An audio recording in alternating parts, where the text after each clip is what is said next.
श्रीराम शाकाहारी होता की मांसाहारी? भारतीय समाजमनात श्रीरामाचे स्थान अढळ आहे. साहित्य आणि कलांमध्ये श्रीराम दशांगुळी उरलेला पाहायला मिळतो. असं असताना भाजपाने 90च्या दशकात राम जन्मभूमी आणि पर्यायाने हिंदुत्वाचे राजकारण याला महत्त्व दिल्याने श्रीरामाला राजकारणातही ओढले गेले आहे. श्रीराम नावाची व्यक्ती खरंच होऊन गेली का? असेल तर ती कशी होती याबाबत बरीच मतांतरे आहेत. असं असताना श्रीरामाच्या अस्तित्वाच्या खुणा अयोध्येपासून थेट श्रीलंकेपर्यंत असल्याचे हिंदुत्ववादी मंडळी सांगतायत. वाल्मिकी रामायणामध्ये श्रीराम हा हिरो आहे. त्यानंतर त्याला दैवत्व प्राप्त झाले. भारतात तर 250हून अधिक रामायणं आहेत. यातील प्रत्येक राम वेगळ्या रूपात पाहायला मिळतो. त्यातील काहींनी राम मांसाहारी असल्याचं नमूद केलं आहे, तर काहींनी तो शाकाहारी असल्याचा दावा केला आहे. अशा परिस्थितीत नक्की राम कोणता आहार घ्यायचा यावरूनही इतिहास अभ्यासकांमध्येही मोठी मतांतरे आहेत. 22 जानेवारी रोजी अयोध्येत श्रीराम मंदिराचं उद्घाटन होणार आहे. त्यामुळे देशभरात श्रीरामाचा गजर पाहायला मिळतोय. असं असताना राष्ट्रवादीच्या शिर्डी येथे झालेल्या मेळाव्यात आमदार डॉक्टर जितेंद्र आव्हाड यांनी केलेल्या विधानावरून देशभरात मोठा गदारोळ माजला आहे. राम आपला आहे, तो बहुजनांचा आहे. राम शिकार करून मांसाहार करत होता. तुम्ही आम्हाला शाकाहारी बनवायला निघाला आहात. मात्र आम्ही रामाचा आदर्श पाळतो आणि मांसाहार करतो. 14 वर्ष वनवासात राहणारा माणूस शाकाहारी अन्न कुठे शोधणार, असा सवाल आव्हाड यांनी केला आहे.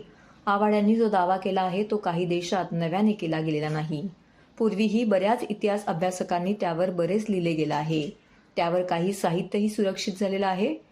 भारतीय राज्यघटनेचे शिल्पकार डॉक्टर बाबासाहेब आंबेडकर यांनी रीडल्ड इन हिंदुइझम या ग्रंथात श्रीराम मांसाहार करायचा याचे पुरावे रामायणामधील बालकांड या अध्यायातून दिलेले आहेत.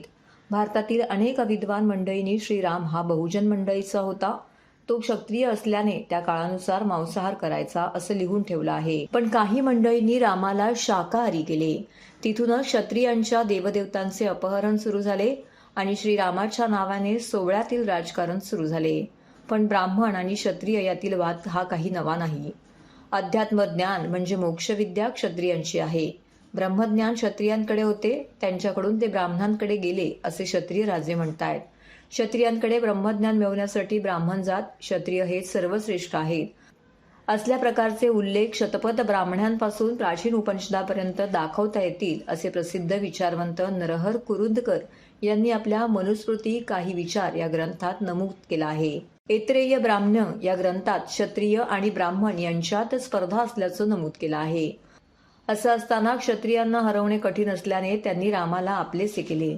आता त्याच श्रीरामाभोवती देशाचे राजकारण फिरताना दिसत आहे. एकेकाळी ब्राह्मण पवित्र कार्यात पशूंचे बळी द्यायचे. अशा बळी देणाऱ्याला यजमान म्हटले जायचे. पण काही वर्षांनी ब्राह्मण समाजाने मांसाहार करणे सोडले आणि त्यांनी बहुजन समाजाचे लोकप्रिय देव आणि महापुरुष आपलेसे केले.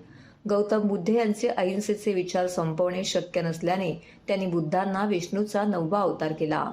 श्रीरामाला देवत्व देऊन तो शाकाहारी होता म्हणजेच आमचा होता असे ठसवण्याचा प्रयत्न सध्या जोरात सुरू आहे. पण प्रीहिस्टॉरिक काळाचा विचार केल्यास माणूस निसर्गाप्रमाणे विचार करायचा. जे काही उपलब्ध अन्न असेल त्याचे सेवन करायचा. त्यामुळेच की काय श्रीराम हा क्षत्रिय असल्याने त्याच्याकडे असलेल्या धनुष्यबाणाच्या मदतीने तो प्राण्यांची शिकार करायचा आणि त्यांचे मांस सेवन करायचा असा उल्लेख अयोध्याकांड अध्याय 52 श्लोक 102 मध्ये वाल्मिकी रामायणात असल्याचा दाखला आव्हाड समर्थकांकडून देण्यात येत आहे. दुसरीकडे देशातील 80% नागरिक मांसाहारी आहेत. हिंदू धर्मातील कित्येक देवतांना प्राण्याचे बळी देऊन त्यांचे मांस खाण्याची प्रथा आहे. त्यामुळे आमदार जितेंद्र आव्हाड यांनी श्रीरामाबाबत केलेल्या विधानाला विरोध न करता त्याबाबत सर्वसमावेशक विचार करण्याची आवश्यकता आहे. श्रीरामाला काही हिंदुत्ववादी मंडळींनी राजकारणासाठी हायजॅक करण्याचा प्रयत्न सुरू केला आहे. त्यामुळे श्रीराम मांसाहारी होता की शाकाहारी यावरून त्याचे महत्त्व कमी होत नाही. उलट मर्यादा पुरुषोत्तम राम हा बहुजनांचा असल्याचं अधोरेखित होतंय. कसा वाटला आजचा विषय हे कमेंट करून आम्हाला नक्की कळवा. नेत्यांचा खबऱ्या या आमच्या चॅनलला सबस्क्राईब करायला विसरू नका. भेटूया उद्या नवा असाच एक आगळा वेगळा विषय घेऊन. तोपर्यंत धन्यवाद.